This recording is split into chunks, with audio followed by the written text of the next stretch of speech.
Have you ever wondered why some files just won't shrink down no matter what you do?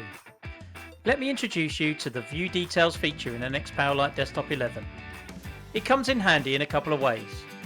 First, when you hit the frustrating situation where NXPowerLite cannot compress your file and you have no idea what to do next. Simply click the View Details link in the results dialog to see a breakdown of content in your files, showing exactly what's taking up space. Depending on your file, it may be very obvious why it hasn't reduced. It's usually due to content NXPowerLite doesn't touch. In this case, audio, fonts and video. For tips on how to tackle any remaining size problems, just hit the "How can I reduce this file" link at the bottom of the window. That link will take you to advice specifically for the type of file you're looking at.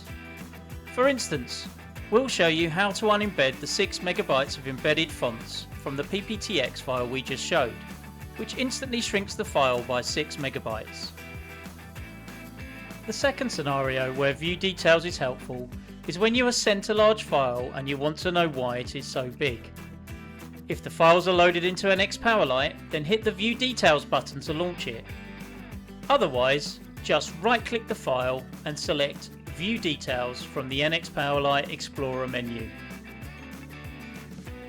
It's fairly common with PDF files to have each page of the document saved as a single full-page image.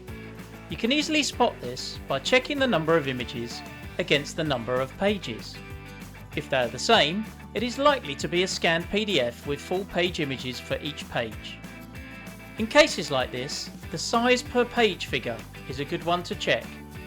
If it's more than 100 kilobytes, then it's likely to compress more. If it's only 27 kilobytes, like in this example, it's already pretty optimized. We hope this was helpful in showing you how to find and fix issues with large content in your files. And remember, if you run into something that isn't covered yet, just get in touch. Your input helps us make those guides better for everyone.